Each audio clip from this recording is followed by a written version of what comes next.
bismillaahi raxmaani raxiim wacan oo wanaagsan daawadayaal saaxiibayaal meel walba oo aad joogtaan kusoo dhowaada mar kale iyo falanqayn aynu kaga hadli doonno guud ahaan gobolka si gaar ahaaneed qaybtan waxaan doonayaa inaan diiradda ku saarno maraykanka iyo ruushka saldhigyada ay ku leeyihiin carabta iyo sida loogu bahdilay qaar ka mid a madaxda annagoo sawiro iyo caddaymo kula wadaagayno sidoo kale saldhigyada maraykanka iyo ruushka ay ku leeyihiin gobolka sidee ula dhaqmaan wadamada carabta maxay tahay xogta ay ururiyaan si gaar ahaaneed qodobkan waxaan doonayaa inaan arintaa diiradda ku saarno daqiiqadaha soo socda insha allah soo dhowaada saaxiibyaal mar kale meel walbo aad joogtaan like saar muuqaalka la wadaag saaxiibadaada aad baad u mahadsan tahay marwa fertility center xarunta daweynta cudurrada keena dhalma la'aanta insha allah waad ku dawoobi la xiriir telefoonada shaashada kaaga muuqdo mahadsanid warbixintan waxay noqotay warbixintii sida weyn loo hadalhayay saacadihii lasoo dhaafay sidaa daraaddeed waxaan jeclaystay inaan idinla wadaago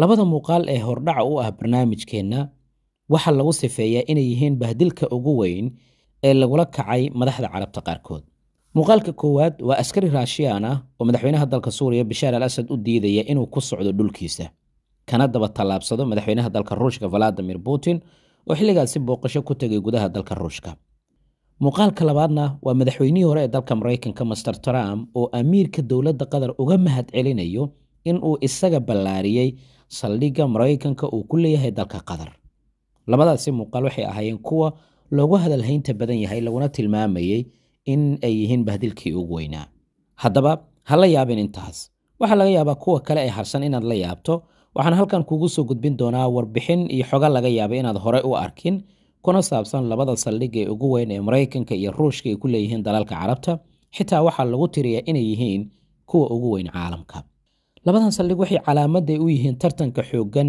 ee ka dhexeeya ee ruushka iyo maraykanka sidoo kale waxaa inta badan la sheegaa in laga maamulo laganala socdo dalalka carabta haddaba kusoo dhowaada sheekada labada saldhig iyo xogaha ku duugan iyo midka iskale saldhigga ugu weyn uguna saameynta badan marka la joogo wadamada gobolka waxaan ku bilaabaynaa saldhigga laga leeyahay dalka maraykanka saldhiggan wuxuu ku yaalaa dalka qatar waxaa lagu magacaabaa al cudayd airbase waxaa kaloo lagu xasuustaa saldhiggan inuu udubdhexaad u yahay weerarkii maraykanka iyo xulafadiisa ay ku qaadeen ciraaq sanadkii 2003 waa halka ay ka duulayeen diyaaradaha dagaalka maraykanka kuwa ingiriiska habeen iyo maalin kuwaas oo duqeynaya magaalada baqdaad oo dalka ciraaq ah iyo magaalooyin kale waxaa kaloo lagu sifeeyaa inay xarun ay u tahay arrimaha carabta iyo islaamka waxaa laga yaabaa in badan aad maqasheen in qatar ay dhexdhexaadinayso hogaamiyaasha taalibaan iyo maraykanka sidoo kale waxaa laga yaabaa inaad maqasheen dooxa oo martigelinaysa kulan lagu dhexdhexaadinayo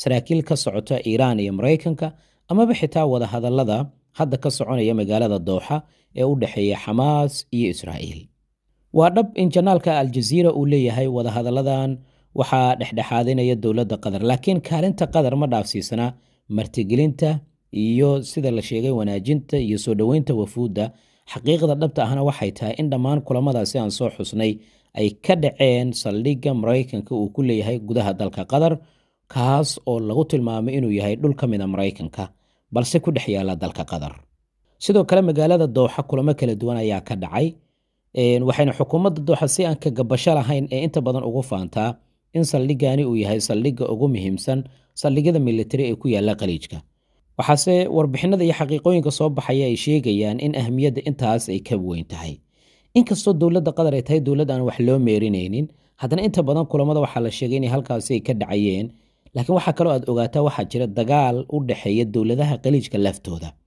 oo warbixintan iyo qaybo badan oo warbixintan ka mid a waxaa diyaariyey kanaalo laga leeyahay dalka isutaga imaaraadka carabta iyo suuriya iyo dowladaha kale ee gobolka laakiin mid kasta waxaan kasoo qaadanaynaa inta nuxurka ah ee xaqiiqda ku salaysan saldhiggan wuxuu ku yaalaa dalka maraykanka laga leeyahay 30 kilomitir meel dhinaca koonfur galbeed kaga beegan magaalada dowxa waxaana sidoo kale loo yaqaanaa garoonka abunaqla dhismihiisu waxaa la bilaabay 1996 waxaa xilligaasi ku baxay dhaqaale 1 bilyan oo dollar ah marka loo fiiriyo boqorkii hore ee dalka qatar sheekh xamed bin khaliifa waxay u ahayd riyo kaas oo ahayd sanadkii 1998 meel fagaaraha inuu ka sheegay inuu ku riyoonayo inuu arkay ilaa iyo 10,000 oo askari oo Amerikaan ah oo ku sugan saldhiggan weliba uu jeclaan lahaa in weligood ay ku sugnaadaan. waxaana hadalka amiirka lagu shaaciyey war-saxaafadeed ka soo baxay safaaradda dowladda qatar ay ku lahayd magaalada Washington. laakiin xilligaasi Maraykanka uma uusan arkaynin muhiimad sidaasi u weyn inuu u baahan yahay in ciidamo intaasi la eglageeyo dalkaani yar. waa dhab, xilligaasi ciidamada Maraykanka waxay joogeen qaar ka mid ah dalalka Khaliijka wixii ka dambeeyay dagaalkii labaad ee dunida, markaasoo Saddam Hussein uu ku dulay dalka Kuwait. ballanqaadkii Dooxa ay u samaysay marka Maraykanka xilligaas waxaa qayb ka ahaa in dowladda qatar ay bixin doonto mushaaraadka ciidanka Maraykanka iyo dhaqaale walba oo ku baxaya marka ay sidaas cagta usoo dhigaan magaalada Dooxa. Maraykankana isla markiiba way soo dhaweeyeen, way aqbaleen soo jeedintii dowladda qatar. waxaana xilligaasi talada aqalka cad hayay madaxweynihii dalka Maraykanka George Walker Bush-kii yaraa, waxaana xilka uu la wareegay isaga oo wata qorshihii uu ugu duuli lahaa dalka Ciraaq. balse waxaa ka soo dhex galay weerarkii 11 Sebtembar iyo duulaankii Afghanistan.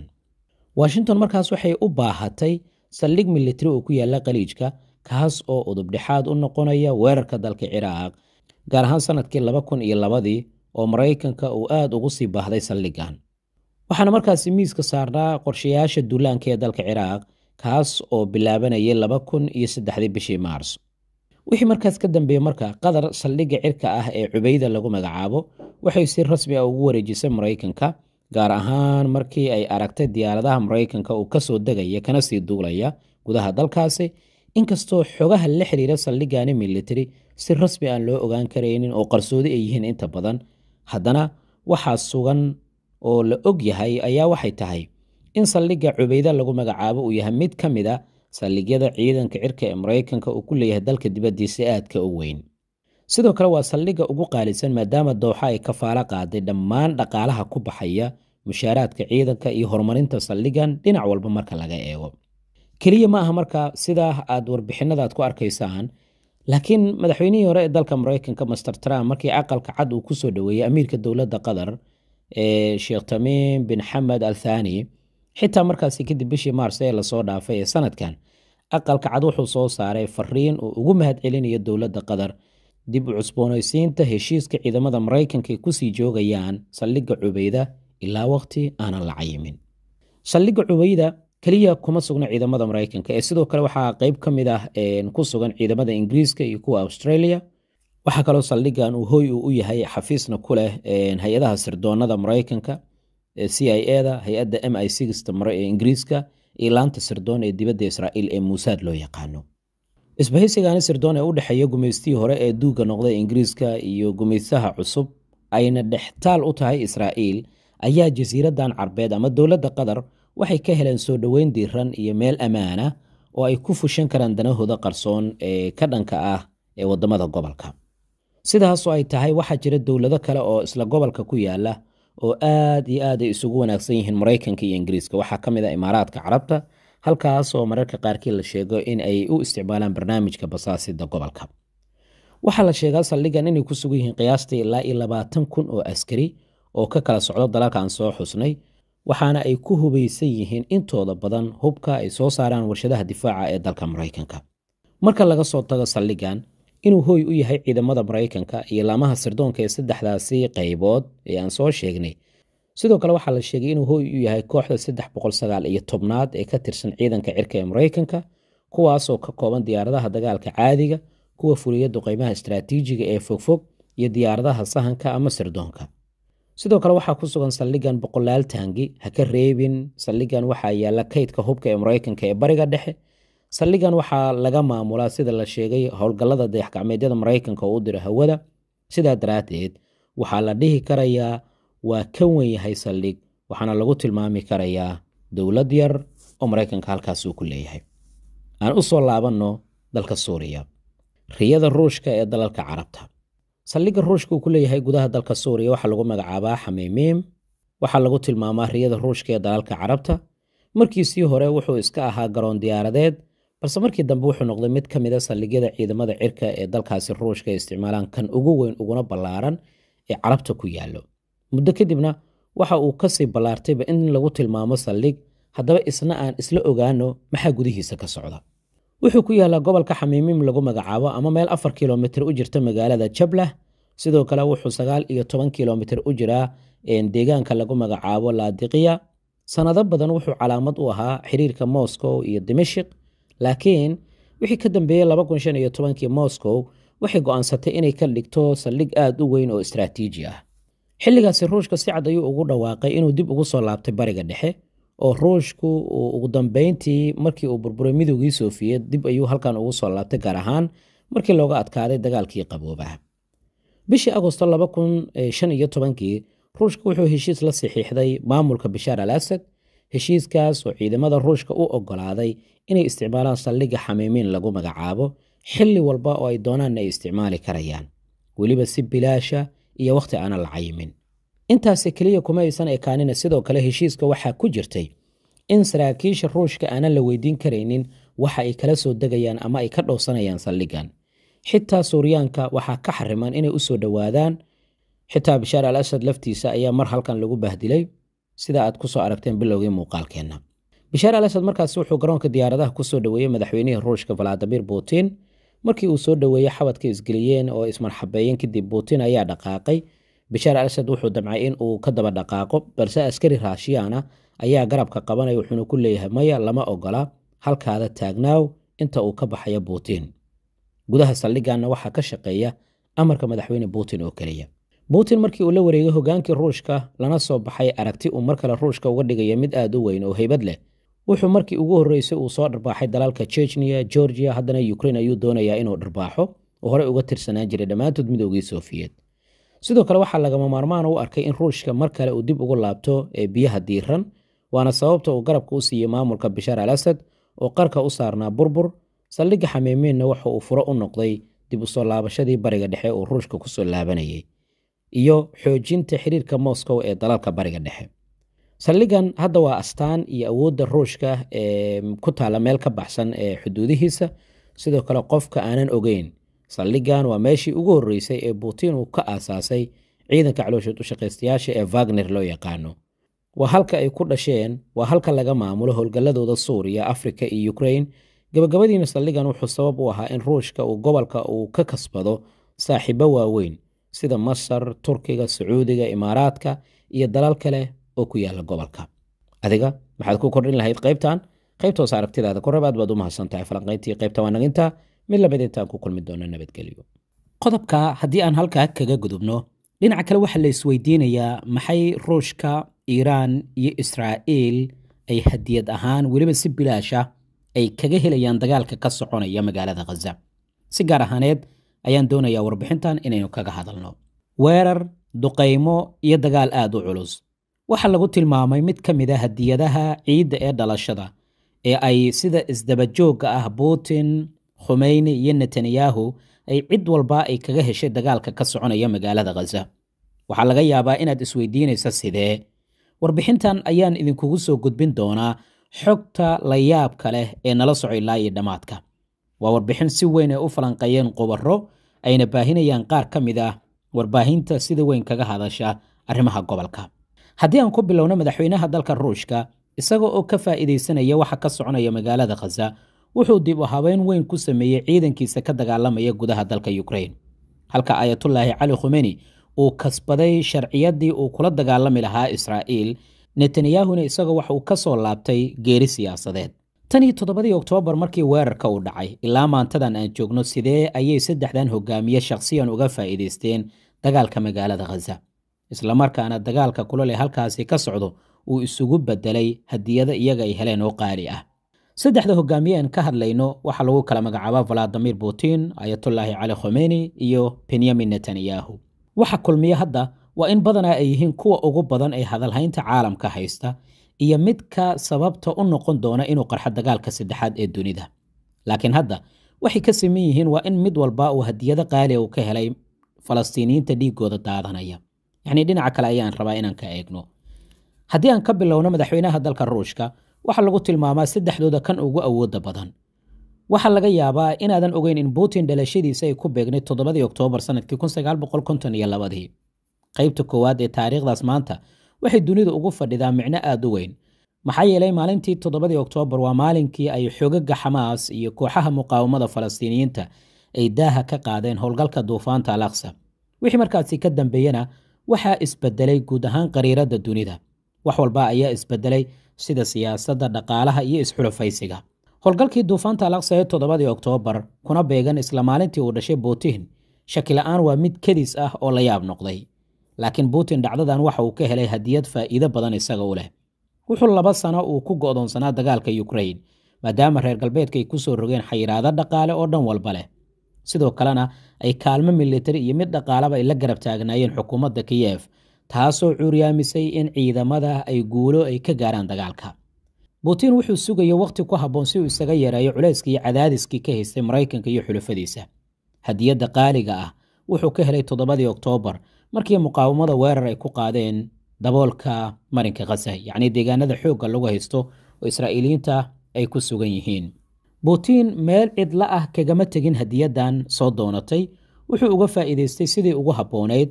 marka koowaad wuxuu bilaabay in khudbadihiisa uu ku weeraro Israa'iil iyo falalka wuxuushnimada ay ka dhankaa shacabka marinka Gaza.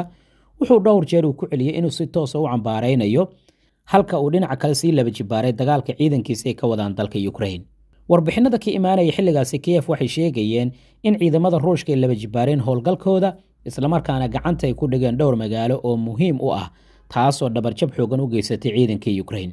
dhinaca kalena ciidamada Ukraine waxay la dhibtoonayaan rasaas la'aan, madaafiicdii oo ku yar, zaadkii oo yaraaday weerarkii 7 Oktoobar wixii ka dambeeyay. maxaa yeelay Maraykanka iyo xulafadiisa iyo reer galbeedka taageeradii Kiev ay siin jireen waxay u wareejiyeen dhinaca Israa'iil, waxayna taasi sababtay in ciidanka Ukraine ay awoodi waayaan inay isdifaacaan, iskana difaacaan weerarka Ruushka kaga imaanayay. marka Ruushka laga soo tago, Iiraan iyo hogaamiyaheeda Khomeini waa kuwa labaad ee ka faa'iidaystay dagaalka magaalada Gaza. Teheraan waxay ka faa'iidaysatay weerarkii Israa'iil ay ku soo qaaday qunsuliyadeedii Dimashq, loogana dilay dhowr sargaal oo muhiim ah. markii dambe jawaab ayay weerarkaasi ka bixisay oo gantaale iyo diyaarado dronis ah. balse gantaalada iyo droniska ay Iiraan ay riday sidii la rabay, inkastoo aysan u haleelin bartilmaameedyada muhiimka ah sida garoomada diyaaradaha, magaalooyinka muhiimka sida Tel Aviv, Haifa iyo Eilat. haddana waxay ku dhaceen saldhigyo muhiim ah, waxaana bannaanka ay keentay in Iiraan ay awood u leedahay in ay ka jawaabto weerar kasta oo lagu soo qaado. muddo dheer waxay ku hanjabaysay in Israa'iil weerar ay ku qaadi doonto, kaasoo horseedi doona inay qariirada bariga dhexe ay ka masaxaan Israa'iil. laakiin wixii dhacay taasi cagsigeeda, inkastoo ay ahaayeen awooddeeda bannaanka ayay Iiraan la soo baxday, waxaana ay muujisay in marnaba aan la taaban karin shaarbaheeda. kadib weerarkaasi Teheraan ay ku qaaday Israa'iil, Ayatollah Ali Khomeini wuxuu dhexda ka galay mushkilad. ciidamadii iyo awooddii muddada dheer ay ku faanayeen Israa'iiliyiintana su'aal ayuu duldhigay. sidoo kale wuxuu laba jibaaray awoodihii kala duwanaa ee xogagiisii ka dagaalamaya gobolka. 19 bishan Abriil sii dhammaanaysa waxay ku beegneed maalinkii uu dhashay Ayatollah Ali Khomeini. wuxuu helay hadiyad kedis ah oo uusan sii qorshaysan, taasi oo ahayd in Israa'iil ay go'aansatay in jawaab ay ka bixiso weerarkii gantaalada. 3 ka mid ah diyaaradaha dagaalka casriga ee F-35 ee Israa'iil ayaa ka soo duulay gudaha Israa'iil, waxayna duqeymo ay ka geysteen bartamaha Iiraan. inkastoo weerarkii Israa'iil la sheego inay ahaayeen diyaarado dronis, haddana duqeymahaas waxaa la rumaysan yahay in ay ku dhaceen gobolka Asfahan lagu magacaabo, waxaana loogu talagalay in lagu bartilmaameysado xarumaha nuclearka ee dowladda Iiraan, gaar ahaan deegaanka Natanza ama Natanza lagu magacaabo. sidoo kale Israa'iil waxay Iiraan u adeegsatay diyaarado dronis oo yaryar, waxaa lagu qaaday saldhigyada militariga ee ciidamada ilaalada kacaanka ee gobolka Asfahan ay ku leeyihiin, waxaana halkaasi lagu burburiyey nidaam difaaceed. inkastoo Iiraan aysan sheegan in weerar lagu soo qaaday lana burburiyey nidaam difaaceedkii hawada ee gobolkaas, laakiin Khomeini wuxuu yaqiinsaday wixii markaasi ka dambeeyey weerarkaas inuu ahaa hadiyad uga timid Israa'iil, laguna soo beegay dhalashadiisa. balse marka dhinaca kale laga eego weerarka rogaal celinta Israa'iil, Khomeini wuxuu isku sawiray inuu yahay hogaamiyaha kaliya ee gobolka ee hortaagan loolan militarina kula jira Israa'iil. Iiraan sidoo kale waxay noqotay dowladda kaliya ee bariga dhexe ku taalla ee wajihi karaysa Israa'iil. wixii markaasi ka dambeeyey hadiyadaas ayay heleen, waxaana iska soo dabadhacay warar hoose oo la xiriiray in Maraykanka uu farageliyey arrintan, ee Iiraan la barbariyay, si kasta loo tuugay, wax kastana la doonayay in looga bedasho.